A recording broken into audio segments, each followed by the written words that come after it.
the National Alliance for Public Safety GIS Foundation. I am pleased to welcome you to our training today, and I want to thank everyone for joining us.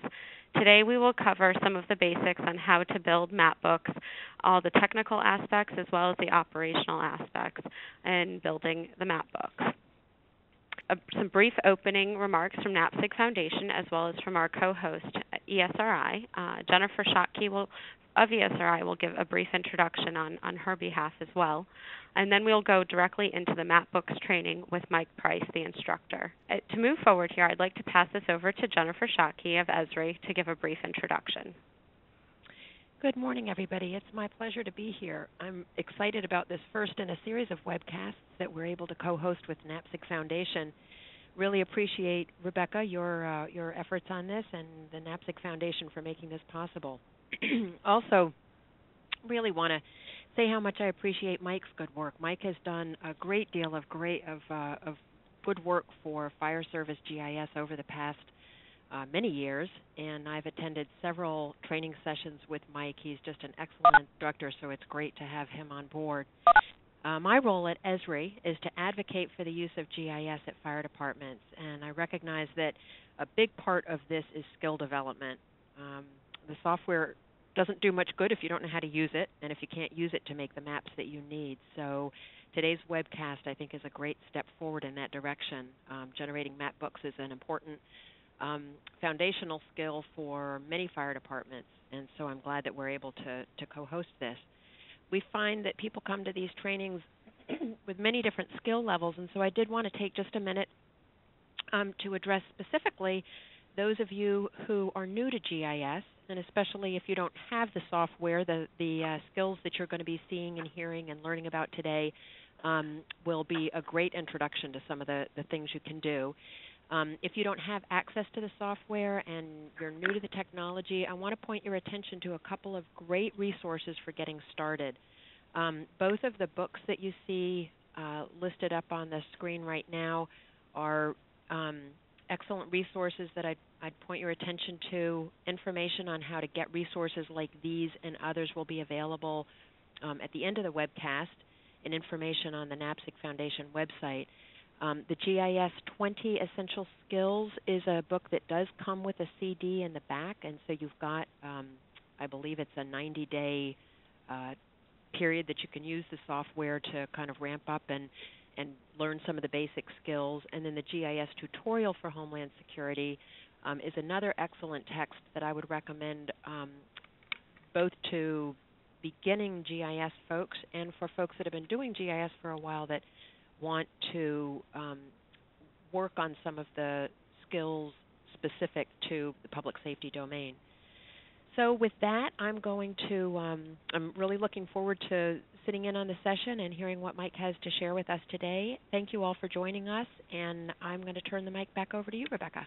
Great. Thank you very much for that introduction, Jennifer. And we will be providing some additional information at the end here as to some of the other resources that are available to all of you to leverage in building your map books. So we'll be pointing those out in just here in about an hour. So without further ado, I'm going to take the privilege here to introduce Mike Price, our instructor today. I'll give you a brief overview on Mike. Mike is a renowned expert in public safety GIS. His work has been pivotal in identifying model practices for the creation and use of GIS-based map books for fire and EMS specifically. Mike specializes in GIS-based response time modeling and evacuation analysis for local public safety and emergency management agencies. He serves as an instructor for NAPSG Foundation, the Center for Public Safety Excellence, and the International Association of Firefighters. He has also developed and led national and state technical workshops for the National Fire Protection Association's FireWise Communities program. And he is a very regular contributor to ArcUser. Some of the articles that we will be referencing during this webcast training are some of those that he has actually published, and we have provided links to those as well for all of the participants. Without further ado, Mike? Hi, Jennifer, Rebecca, and everyone. Good morning, everyone. I'm calling from a very special place in the world to me. I'm down in Moab, Utah, which is my old firefighting home. I started here in 1976, as a volunteer firefighter, and it all went uphill from there until now I'm back here again doing a special project. And today I'm going to talk with you about creating and converting and maintaining map books. I'm going to especially focus on taking a product that we've been using for the last 10 years or so in ArcGIS 8 and 9 called the DS, or Developer Sample Mapbook, and I'm going to show you how to convert it into ArcGIS 10 into what we call data-driven pages. So with that, I've actually got several people here with me. I have Dave Vaughn, who's a famous GIS person in the state of Utah. He's what we would consider a legacy product. He came out of the Utah AGRC, and he's responsible for a lot of the innovation in GIS that we see all through Utah and the nation.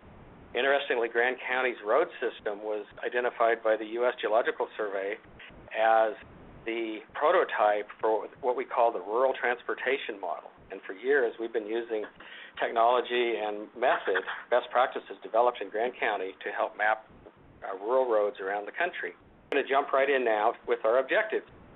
And again, as the sign-up screen said on the internet, we're going to show you some basic training, a little bit of how to build your map book, a little bit about how to use them. But I'm going to leverage a bit of what I think some of you have already done. Based on your sign-ups, I know that many of you have built your map books in the Developer Sample DS Map Book in ArcGIS 8 and 9. And I'm going to walk you through a process today to show you how to go from a DS Map Book product into ArcGIS 10 using what we call data-driven pages. And I'm actually going to run live and show you how that can be done. So in terms of some skills we might learn today, on the operations and management side, we're going to learn a little bit about what a map book is and how they're used as a critical tool by responders.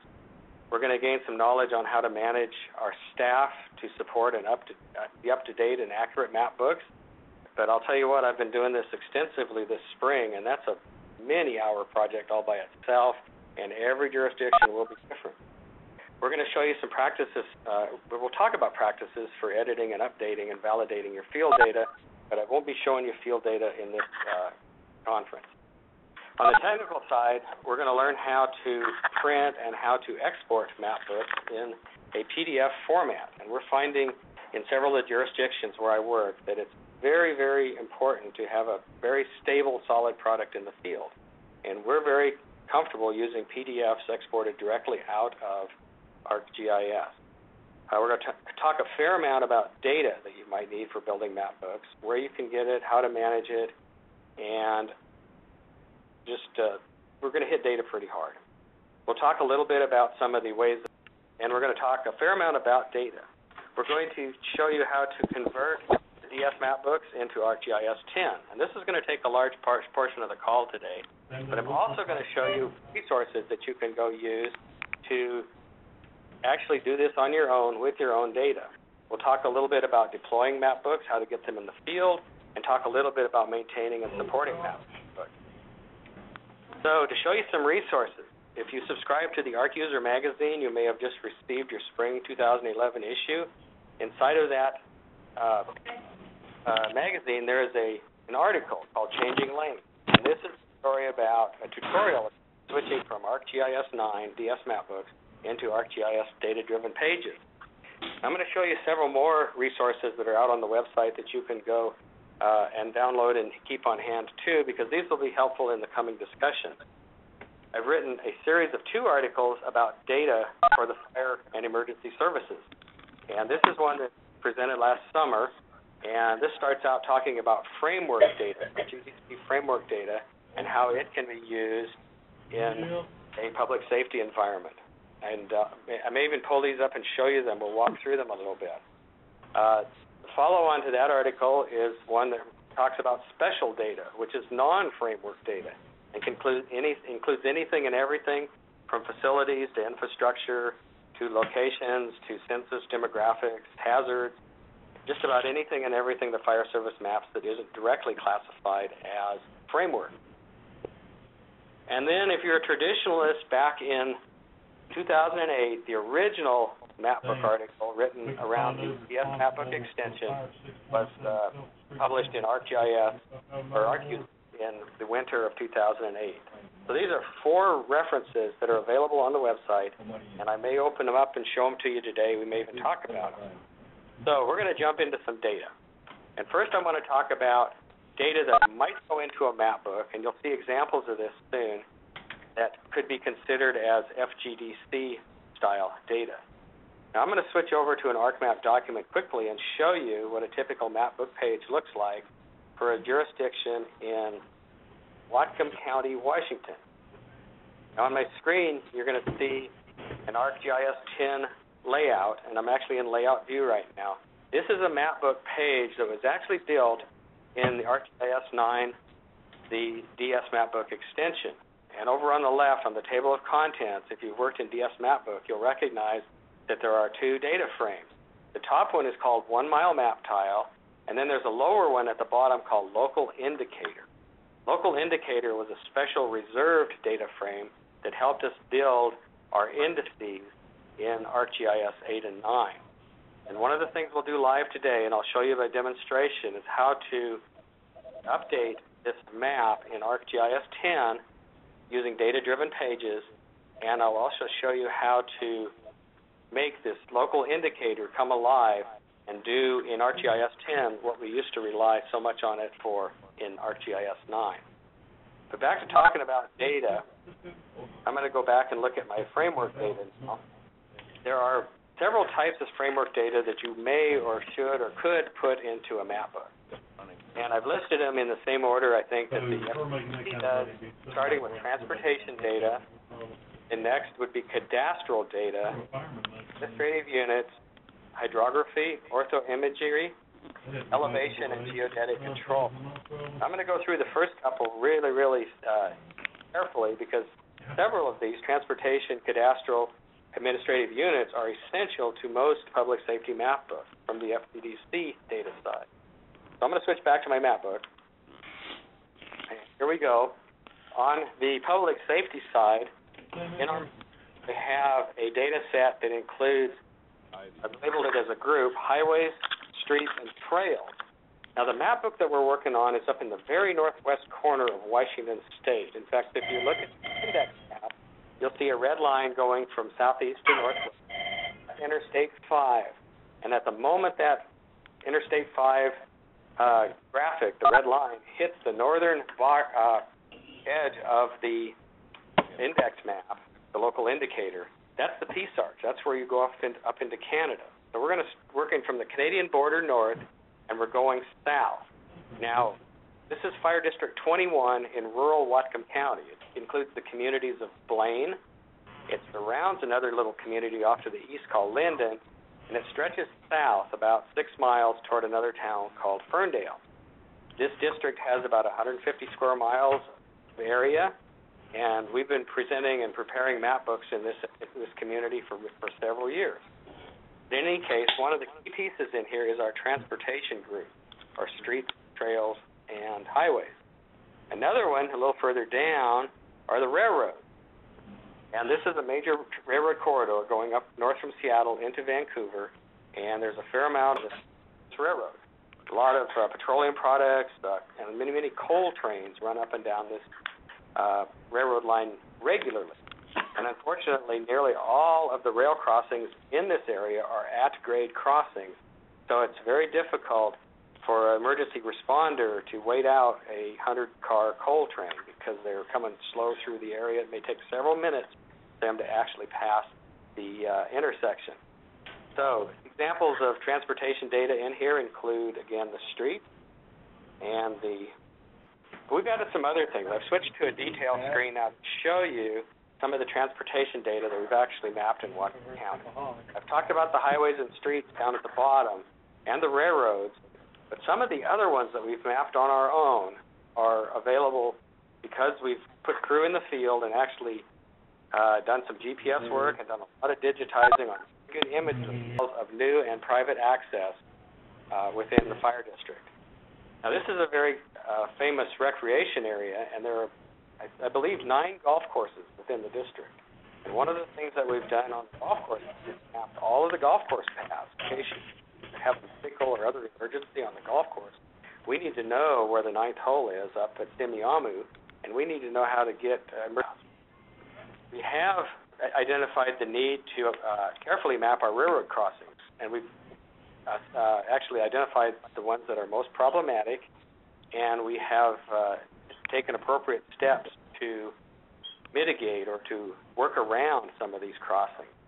We're actually working on some dynamic modeling right now that will allow us through the dispatcher to actually monitor trains coming through the area and anticipate where our desired crossings will be blocked.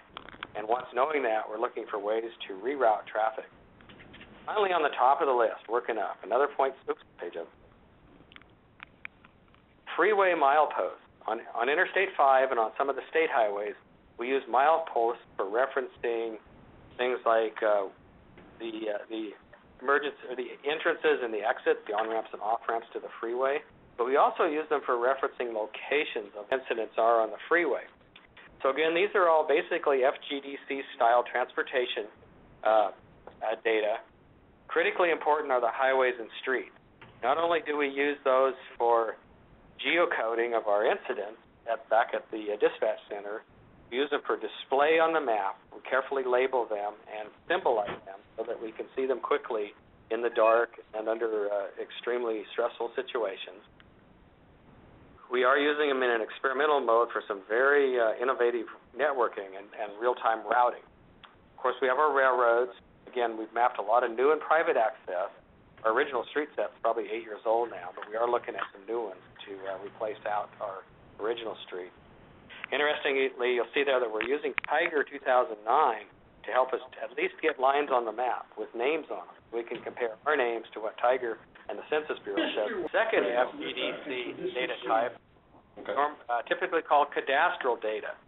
Now, in the regional form, cadastral data, especially in the West, is our public land survey system, PLSS, our sections, townships, and ranges. Now, that's built around 1 square mile sections that are assigned or defined in our public land survey system.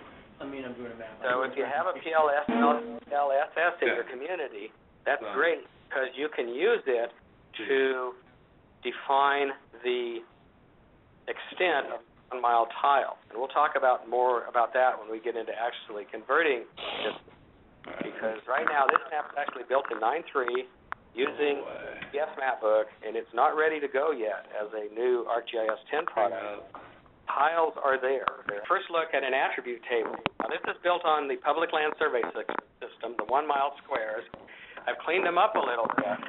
There are 59 square miles in this training data set. If you want to actually try out this training data set on your own, go out to the ArcUser website, you'll download a zip file. It will actually contain the very data that you're seeing here. Now if you notice, there's just several fields across here, starting in the left with, sure enough, these are polygons. The polygon started as a shape file. It's now stored in a geodatabase. That's why there's 2 fields on the right called shape length and shape area. This data actually came from the Washington State Department of Natural Resources because they manage the PLSS here in the state of Washington. And what they've done is mapped out very carefully using survey control, cadastral control all through the state. They've mapped out the sections and many, many of the quarter sections. Since we're mapping at a 1 mile square tile scale, we're going to show you just sections for right now. So this LDNM, that's a key field because that actually represents the township, the range, and the section of each one of these tiles.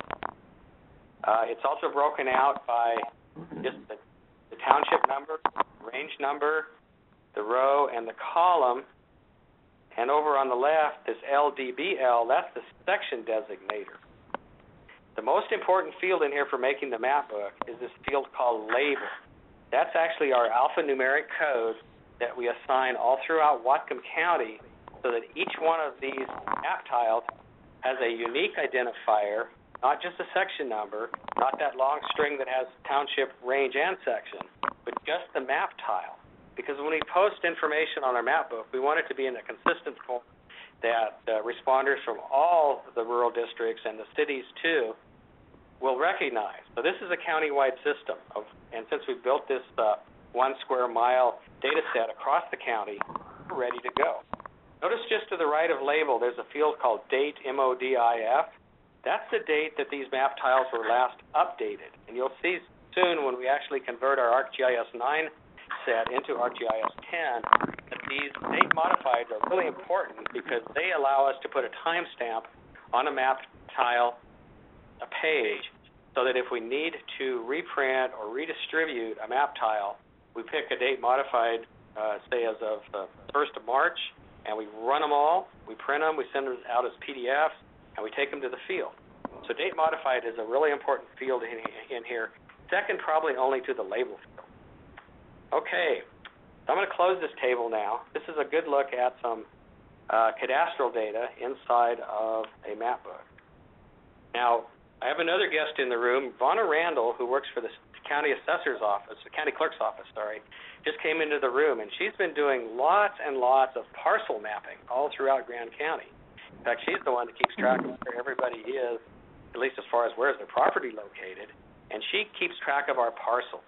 Now, parcels are something that won't be available in a national system across the country. You're going to have to go meet your county clerk recorder or your county assessor and obtain your parcel data. So if you notice in this list of FGDC cadastral data, we've already talked about sections and townships.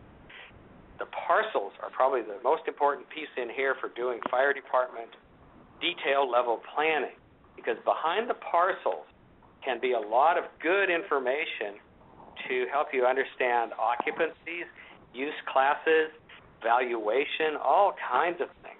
So I'm going to now switch back into my Fire District 21 map, and I'm the parcels.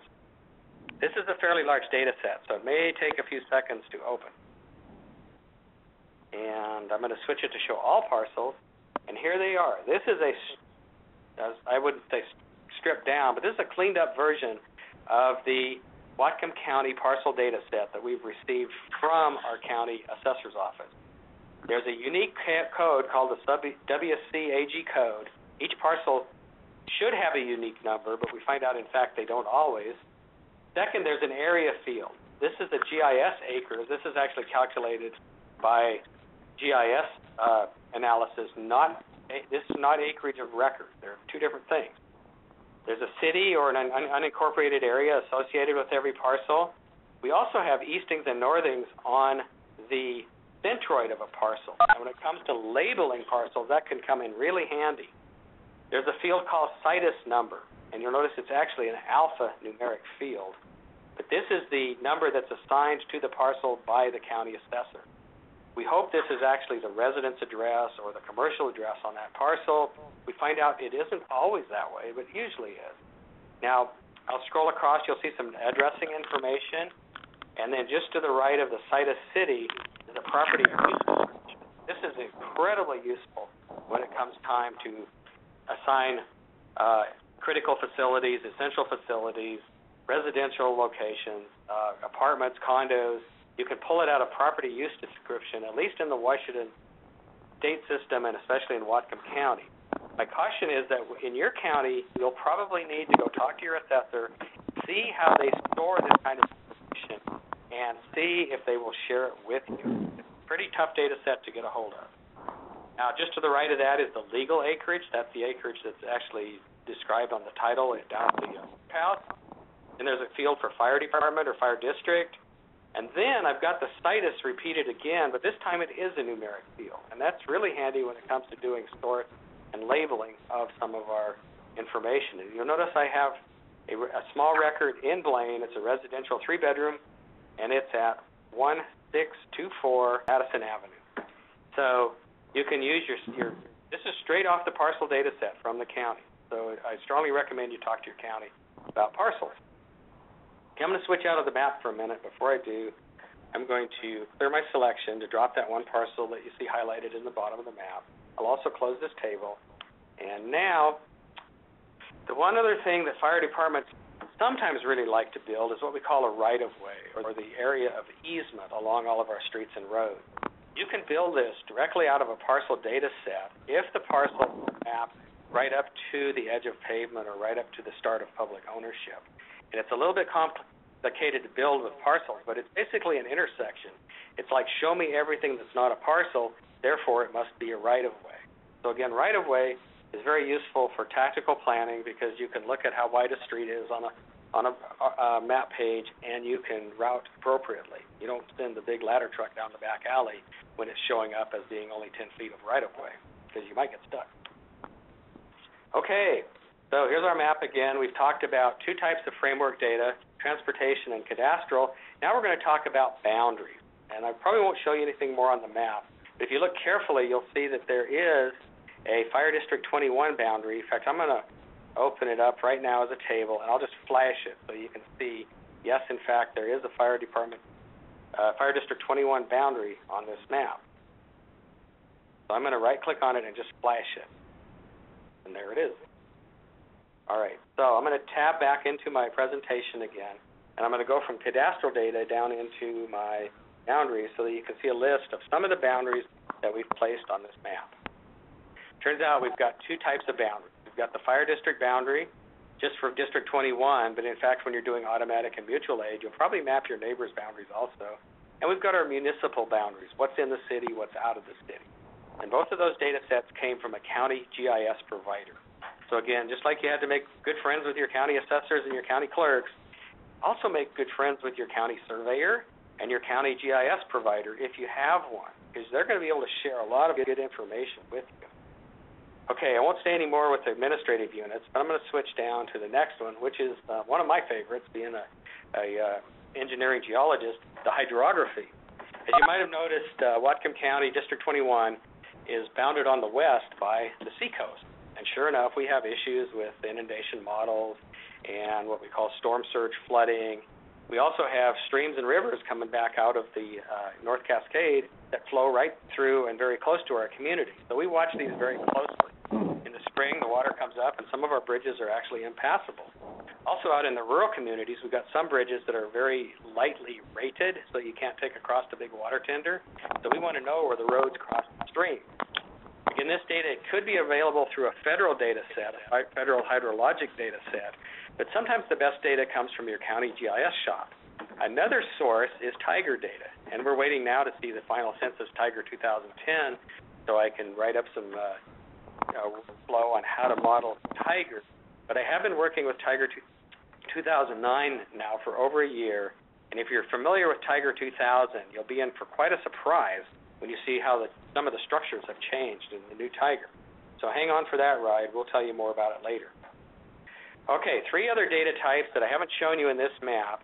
I've got orthoimagery, air photos, elevation, terrain models, and survey control. Now later, if we get a chance, I'm going to show you some maps that I built for another district in Whatcom County, where we've actually included orthoimagery in the mapbook page. And in fact, we run a series with the orthoimagery and a series without. Because as soon as you add the ortho photos and then export it as a PDF, the files can get very large. And when you take those out into the field on a portable data terminal, sometimes they're a little too big. So we keep two sets, one with orthoimagery, one without.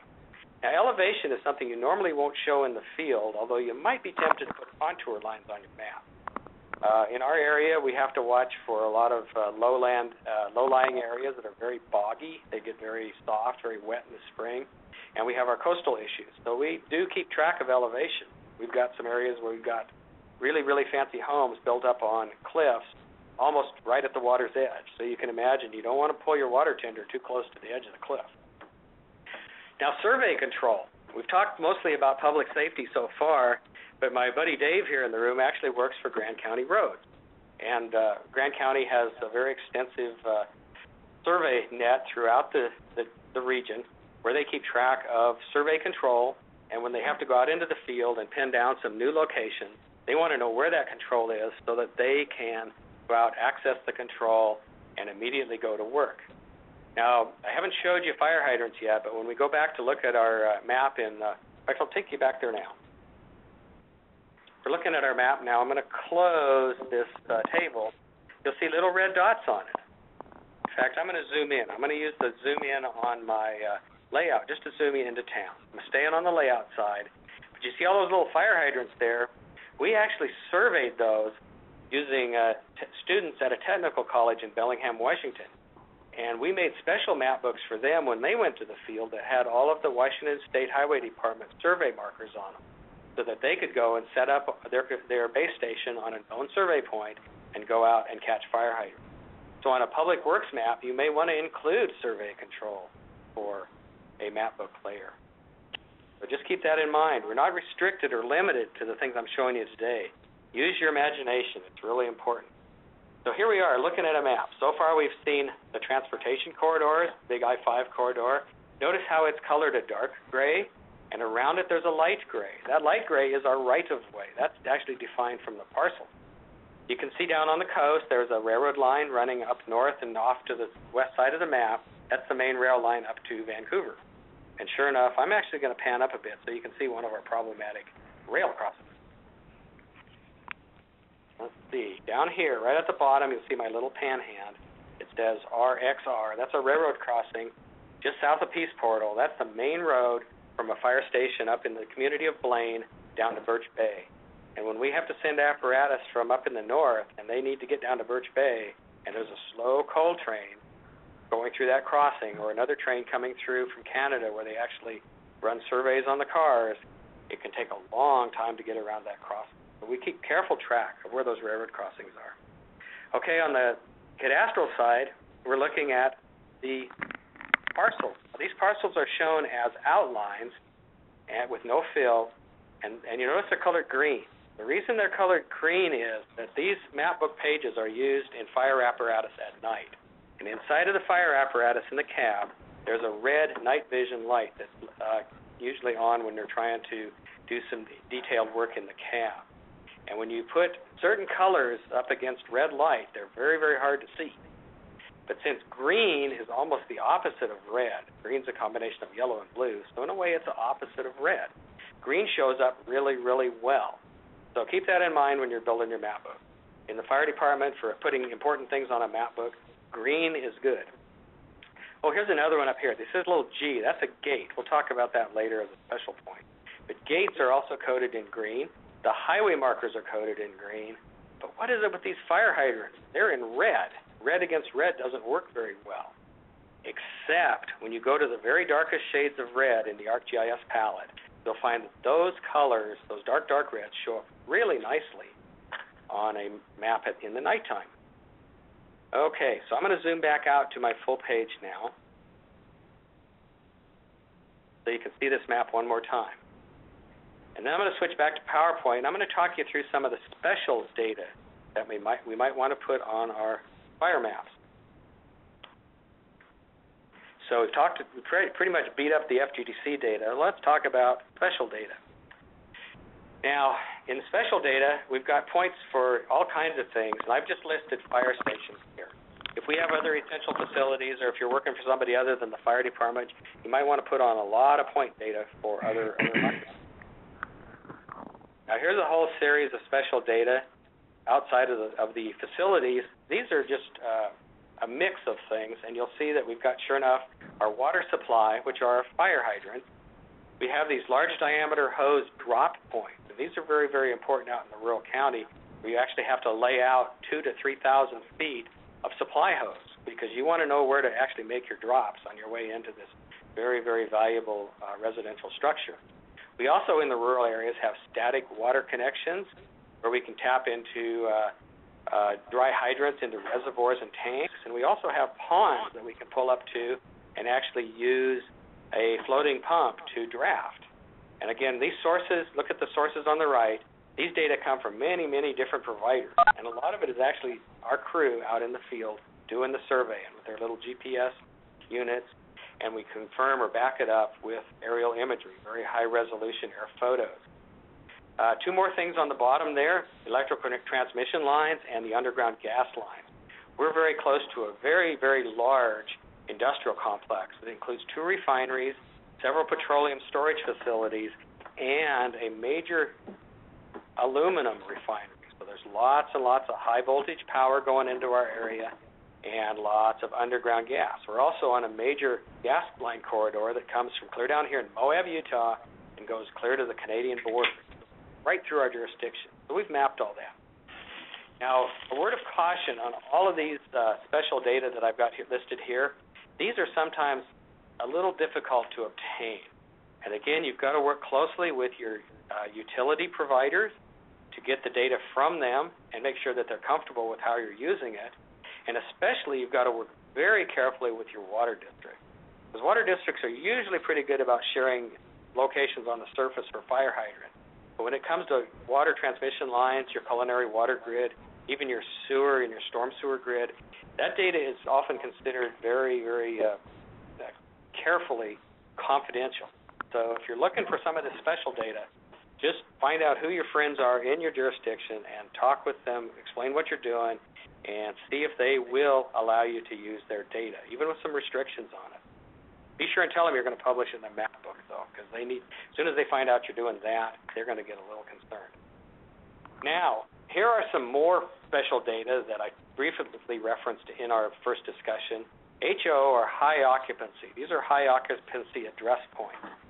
Since District 21 is in a very highly developed recreational area, we've got lots and lots of what we call park model trailer parks. We've got these little places where you can put 400 to 600 trailer homes in there on a weekend.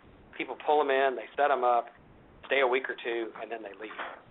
We have numerous gates into private residential areas, into industrial areas, and a lot of these gates have either gate codes or Knox boxes to get us through them.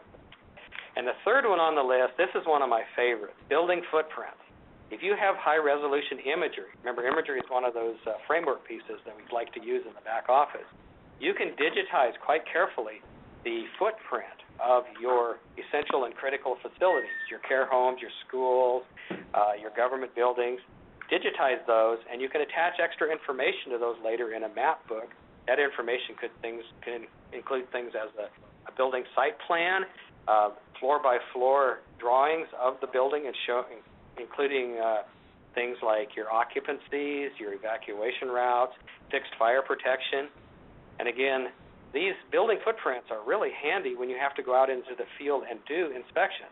You can print out a very, very high-resolution, very large-scale subset of a map page, and your inspection crew can take it with them, especially if it has a photo underneath it. They're super handy. So these are more of the special data that might show up on a map. So I'm going to switch back one more time into the map and let you have a good look at it. So here we are in Blaine, Washington. I'm going to actually zoom in again using my layout zoom. I want to show you a few of these special data. I'm going to zoom more into the north this time. Now, these aren't labeled yet, but there we go. There's my labels. This area that I'm floating my cursor around right now is a major school area. Just south of that is a major that's not a school area. That is an industrial area. The school's off to the right a little further. Oh no, sorry, that is the school. I'm lost. There's a shopping center to the east, an industrial area to the south, and a big old school to the north. And the fire station is just off the southeast corner of this map. So when the fire engines roll into this school area, they'd love to know where all the hydrants are, where the drivable access is, and a little bit about all the different students that are going to be housed in these schools. Which ones are the classrooms, which one is the cafeteria, which one is the auditorium, which one is the gym. Where are the staging areas for fire apparatus? Where are the evacuation areas when you take the students out and cluster them in safe areas? We haven't added that to the map yet, but you can see that sure enough we have digitized those buildings. If you go south and then into the industrial area, yes, there are gates all through there, and those are either locked or have a key code, an automatic key code, or on some of the apparatus, some of the gates, we've got automatic openers right in the apparatus. Okay, so with that, I'm going to switch back one more time to my PowerPoint before we go live, and I'm going to show you a teaser of what we're going to do here. We've been looking at tile B19 all morning. We're going to take B19 and 58 other tiles, and we're going to switch them from ArcGIS 9 on the left to push them over into ArcGIS 10 as data-driven pages. If you look carefully at these, you'll see that they look an awful lot alike. There's not a lot of difference between them. The biggest differences I see are actually in the index map, the location map. And if you look carefully at the bottom at the date on the map, you'll see that this map on the left was revised in November of 2010. The one on the left was updated right at the end of the year, right at the end of 2010. So our challenge now is to go live in ArcMap and go from ArcGIS 9 up to ArcGIS 10. Now, if you're following along, I'm going to switch to a PDF here real quick. And this PDF is available right on the ESRI website, or Esri website. You can download it and download the training data and go to work with this same exercise that I'm going to walk you through now. And my intent in the next 15 to 20 minutes is to show you that, yes, you can take an ArcGIS 9 DS Mapbook product and push it quite quickly into ArcGIS 10. So we're going to work through this, and I'm going to do a page down or two just so you can see. Sure enough, it's all written up very carefully. In fact, I have to thank Esri and especially editor Monica Pratt for all the careful work that she does to help make this happen. And if you notice at the bottom of this map book, that's our final test, final exam for the quarter, is make sure that the ArcGIS 9 map looks like the ArcGIS 10 map. So with that, I'm going to minimize my little PowerPoint here and switch live to ArcMap. So here's our map. This is the one we've been looking at all day. I'm going to switch back to the full-page view in a layout. And in truth, now this is in ArcGIS 9. Now in the exercise, one of the first things we do is we say, okay, you've built an ArcGIS 9 DS Mapbook extension. Go ahead and look at it in Arc 9. In fact, while you're in Arc 9, clean it up as best you can, because every bit of work you do in 9 can be fed directly into 10. In 9, be especially sure that your location indicator is behaving well and that you can switch from page to page in ArcGIS 9. Right now, I can't do that. If I switch to another tile, I would lose the tie. There is no tie between the indicator frame on top and the map on the bottom. So we're going to go ahead now and make the conversion from 9 to 10 using the data-driven pages, and then I'm going to show you how to tidy up your ArcGIS 9 map so that it behaves really well in 10. So when you're going from 9 to 10, take a careful look at your data, make sure it looks good, save your ArcMap document as an ArcGIS 9 map document in case you have to go back to it later, because if you save it as 10, it's not going to be backwards compatible. So the first thing we want to do now is we want to install data-driven pages. Now, I've already done this in this map, and I forgot to take them back out. If I right-click in the blank area of my toolbars and bring up the list of different ArcGIS tools that are available, you'll see that data-driven pages is checked on. So I've already turned it on. Interestingly, it's docked right over here on the upper left corner of the map, and if I float over the first icon, it's called data-driven page setup. We'll be back there in a minute. Also, if you have a standard toolbar loaded, if you float across some tools up here on the right, you'll see that you can load the data-driven toolbar from a special little toolbar, the same one that lets you change layouts, has a new icon in ArcGIS 10 for bringing up the data-driven pages. All right, so data-driven page toolbar is available. The first thing we want to do is we want to run data-driven pages setup. So you click on that, and a little wizard comes up, and I'm going to actually kind of follow my notes to make sure I get everything here. First thing you want to do, this is really important, is put a check mark in the box that says Enable Data-Driven Pages. The next thing you want to do is set up or establish the data frame we're going to work with. Now, since we're working in the 1 mile map tile data frame, you can't see its name. It's just off the top on the left in the table of contents. That's the one we want to work on. Now, the next thing we have to do is we have to define our tile layer. So if I hit my drop-down and run down to the 1 mile map tiles, come here, 1 mile map tiles, that is our polygon theme that includes our unique indexed map titles, map labels, like B19. So I have to define that field called label. I'm going to pick it up twice here. And I like to use the field called label a lot. So you'll see it in a lot of the things that I do.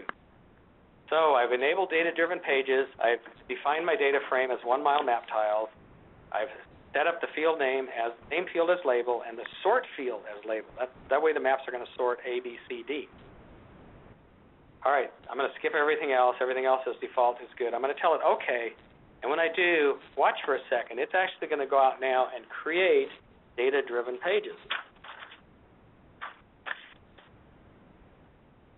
And if you notice up here in the data-driven pages toolbar, there was a blank field there with a drop-down, and now that has the name of my very first tile on my map, which is A18. Even though my table of contents or my index frame and my map label say B19, we're actually looking over here on the water at the Drayton Harbor Marina on the west side of Blaine. The nice thing is now too, I can page through these different map tiles. I'm going to go to the right, which will take me to A19, which takes me into the town a little further. Here it comes. They take a minute for these to draw on your screen. Like this one is behaving a little strangely. I'm going to hit the refresh button. There we go. So you should start to see tile A19 drawing now. Okay, but we're still not at tile B19, but if I wanted to, I could go up here into this box and type B19, and when I hit enter, it will shift the map down to tile B19 in the main data frame, and it looks okay up in the map layout now, or in our index map, because B19 just happens to be where it's stuck. So just to be fair, I'm going to go back, but I showed you here how you can tile through these by page number. You can go through the entire series. In fact, if you want to, you can run clear to the end, which I believe is in the G series or F series. But let's go back to A19, just so you can see this work. Okay, so the first thing I want to do is put some nice labels in my map. Now, again, this is all explained very carefully in the tutorial, but I'm going to show you how to do it quickly here today. I need to take out some objects in ArcMap 9 and replace them with new objects in ArcMap 10. And I'm going to hold down the Shift key and grab a few graphic objects with my selector tool. I'm going to grab the map title, the scale bar, and down at the bottom I'm going to grab a little piece of text that just says revised, and I'm going to grab the date, and I'm going to scoot them all off to the side of the map. Just get them out of the way. There they are. Now, the scale bar, if you remember in the DS Mapbook extension, we had this phenomena we called scale bar creep. The scale bar would not maintain its constant length. So we found that to fix that, or get around that, we had to change our scale bar to a graphic object and just keep our scale constantly the same. Oh, before we go further, I need to show you something. Over here in the table of contents for 1 mile map tile, I'm going to go down to properties, and I'm going to make sure that my extent is set up to the same extent as, we're going to make these 1 mile map tiles fit on a letter size page, and we're going to use a scale of 1 to 8,400.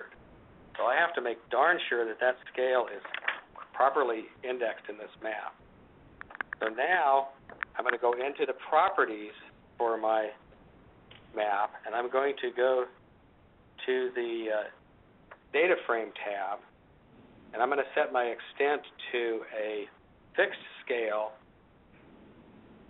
and that fixed scale is 1 to 8,400. Did you all get that? I did a boo-boo. I forgot to do that first. Now, it's written up really carefully. I had it in my notes, but I was so excited to get to data-driven pages, I forgot about it. So be sure you do that. Set to a fixed scale, and in this case, to get this 1 square mile onto a letter-sized portrait page, 1 to 8,400, which is the same as 1 equals 700 feet, works really well.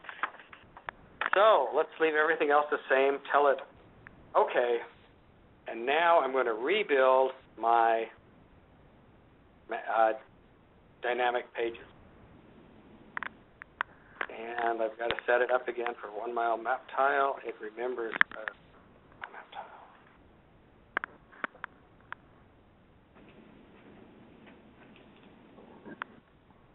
I set up the label field as the key field for all the indexing and sorting. So okay, we're rebuilding them. So now I've locked in that scale. That's going to be really helpful. Okay, I'm going to go back into my data frame, 1 mile map tile. And I'm going to go to properties and tell it to set the extent to a fixed scale, and the scale is going to be 8,400. Cosmetic objects, the graphic objects, I'm going to scoot them off to the side. Now what I want to do is I actually want to create some dynamic text that will place the map tile label onto the map. So the next thing I'm going to do is I'm going to go up and insert some dynamic text. Now this is all new in 10, so it'll look different when you come in.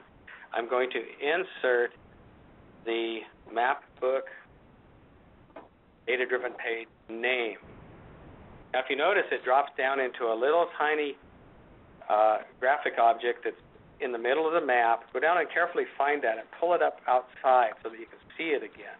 This is actually the name of the current tile. And what I'm going to do now is make it match with the B19 font that you see over on the left.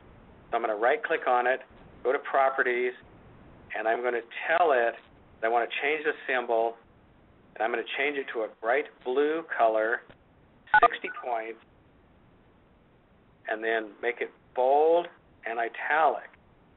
And then I'm going to tell it, OK, and OK again, and there's my new map tile. Now we're on map tile A18. If I switch to tile A19, let's see if it changes.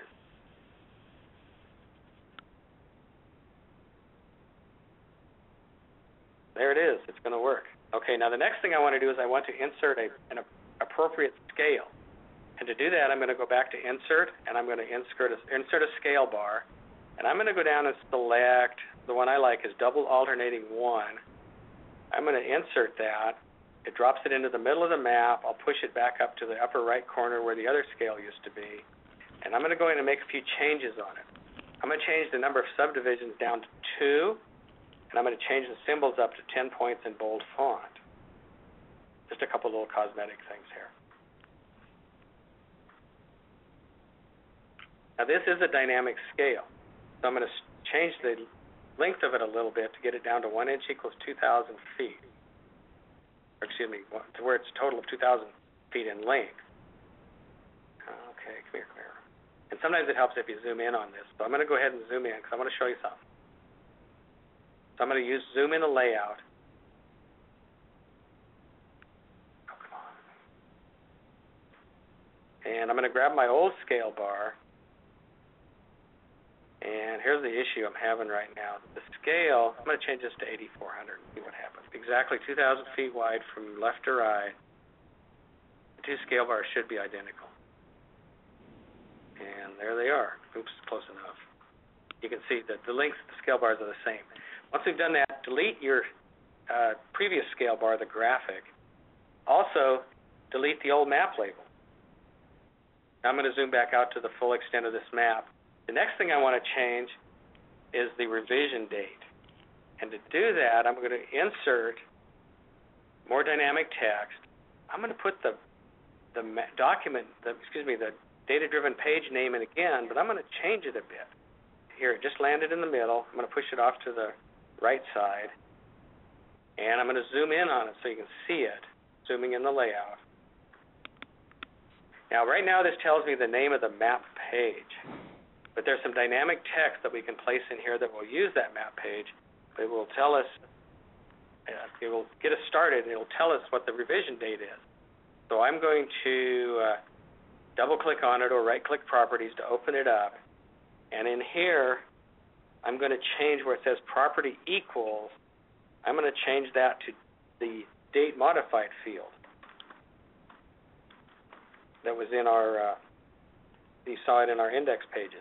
To the left, and I'm going to put in the word revised. And in this case, you just type it in. You don't have to put quotes around it. You don't have to put an ampersand to add it in.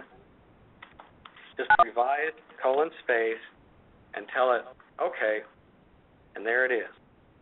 It's actually brought in the new map update date, December 26th. So I'm going to change the symbol now and make it 12 points, bold, and italic.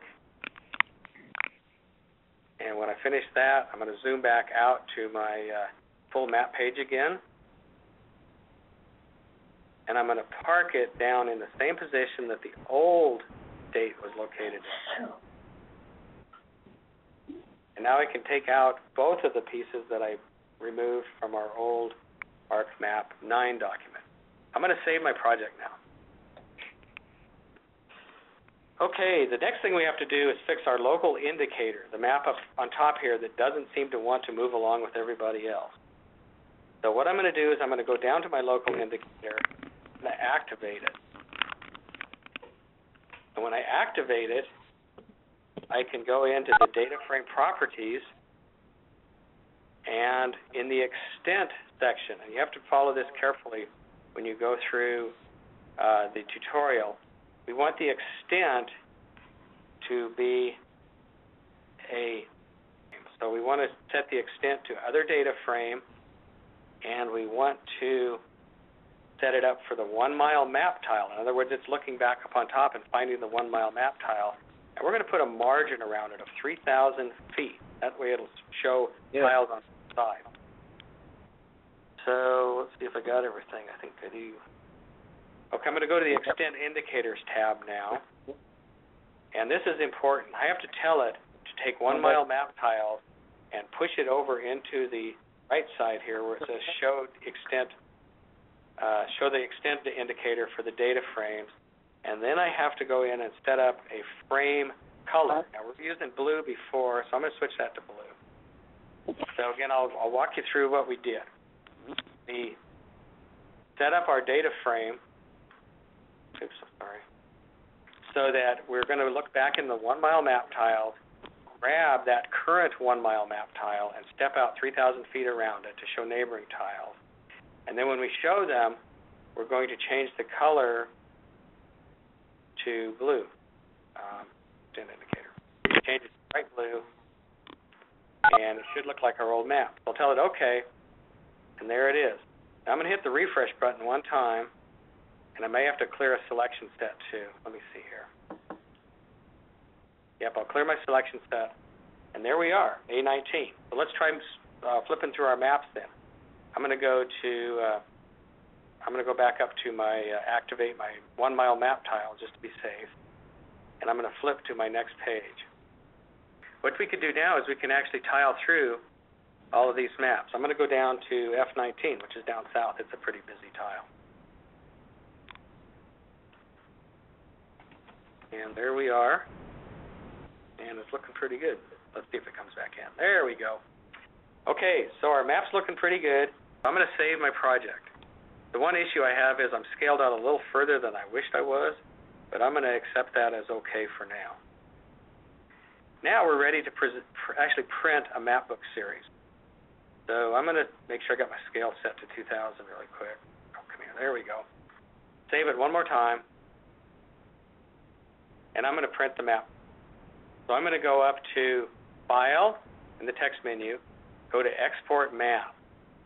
Now, if you've ever exported PDFs before in ArcGIS 9, you know that this will put one out with very well-defined layers based on our table of contents. So that's why it's really important to clean the table of contents. I'm going to set my resolution at 150 dots per inch. I'm going to tell it to, under Pages, I'm going to go to the tab called Pages, and I'm going to tell it to print all 59 pages. And I'm going to tell it to put them out as a PDF on the Format page.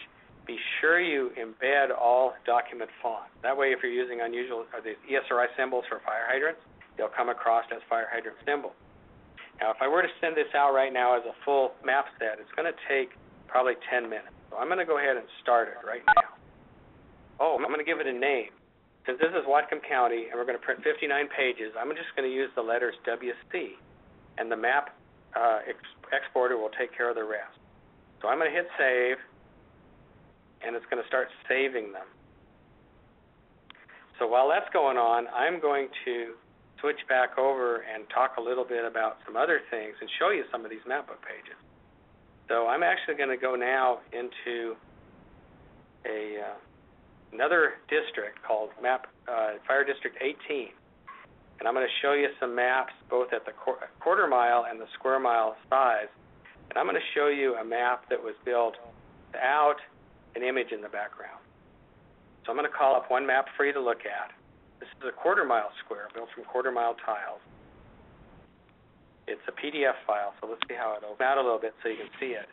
This is a quarter mile tile, and it'll have many of the same layers that you saw in our Whatcom County District 21 map. If I go over to the left in the PDF document and expand the layers and expand my data frame, you'll see that all of these layers that we grouped and labeled in our map are available.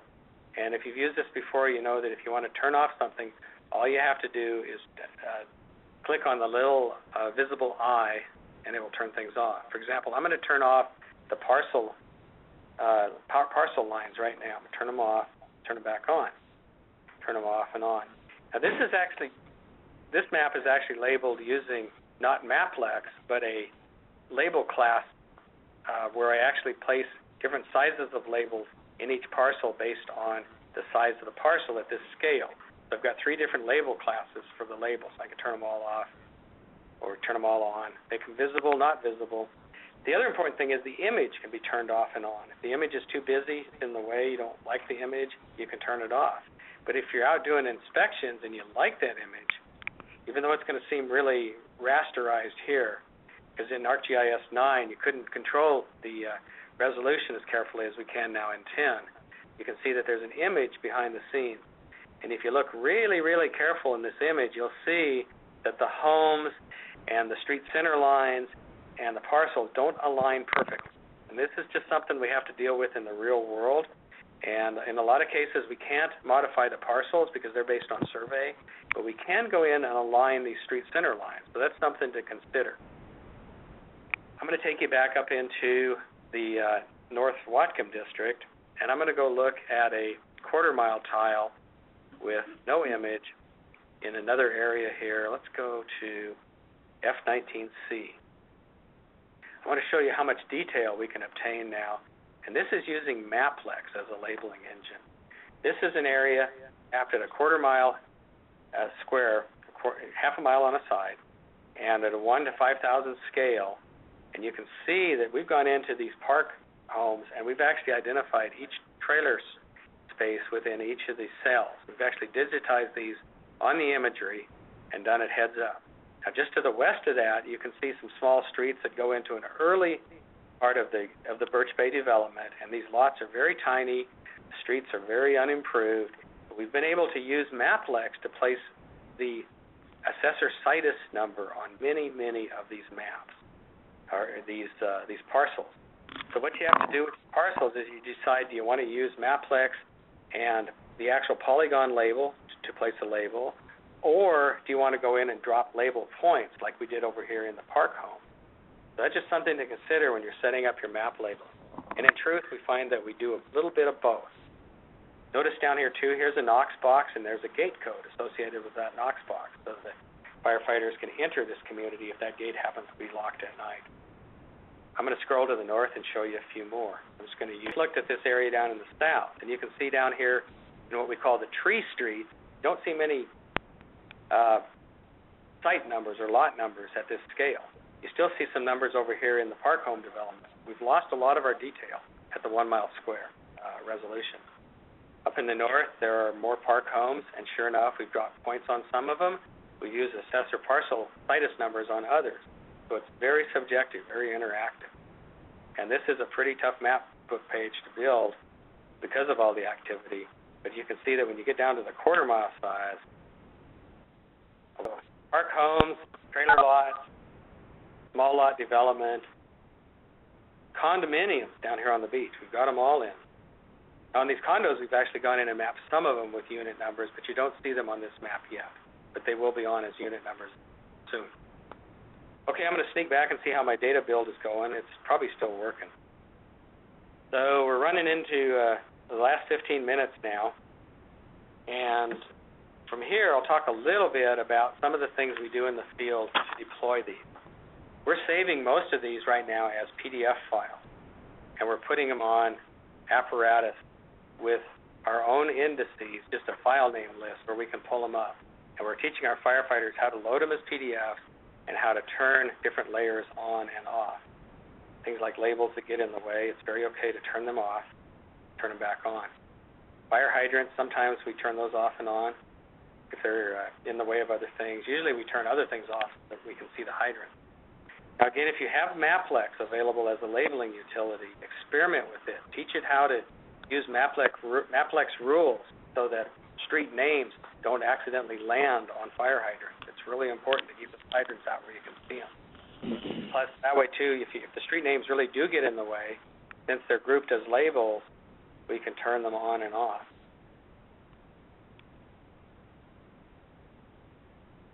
turn off my street labels here if I can get them to open.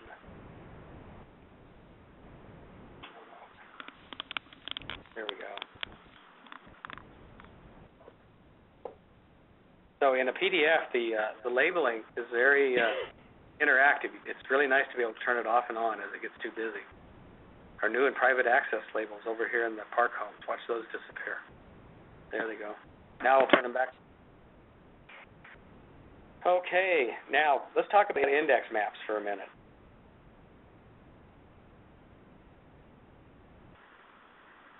One of the complications with ArcGIS 9 and the little DS Mapbook extension utility was actually putting labels on maps, or on building indices for maps. Now we're working on ways to do it in 10 that I hope will work much better than we do in 9. So I'm going to open a couple things right now. I'm going to open up a index for the Northwest, and it's a PDF file. And I'm also going to open up the index map for the west side as a PDF file. A fresh map, freshly built out of ArcGIS 10 using a data-driven page. There's B19, and there's a tile for B19.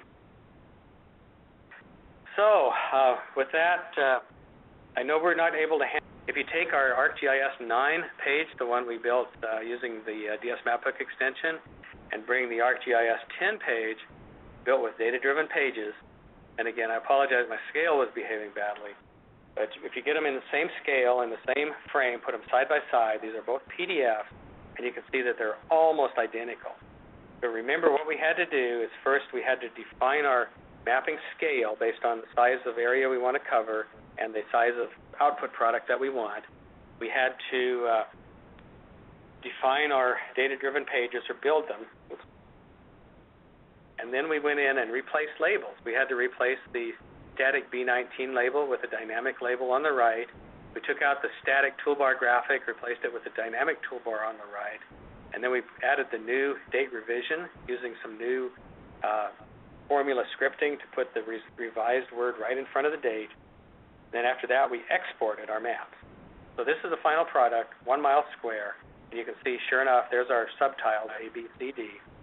In the future, shapes of things to come, we'd like to be able to take this PDF and click on tile B19A and have that open directly. So with that, stay tuned. We're going to be working on this probably forever, but we're making really good progress.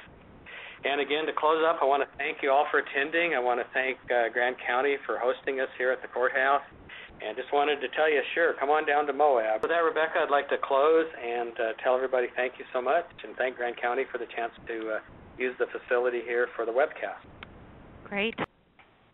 And while she's doing that, I'm going to jump in. This is Jennifer, and I just want to thank you so much, Mike. That's a lot of really good information, and really appreciate everybody's hanging in and working through that. It's clearly you, Mike, have a lot of good, relevant experience to know exactly what folks in the fire department want to do, and you also present a great commercial for Moab. I think I might have to take you up on your offer and head down there. Well, thank you. Yeah, come on down.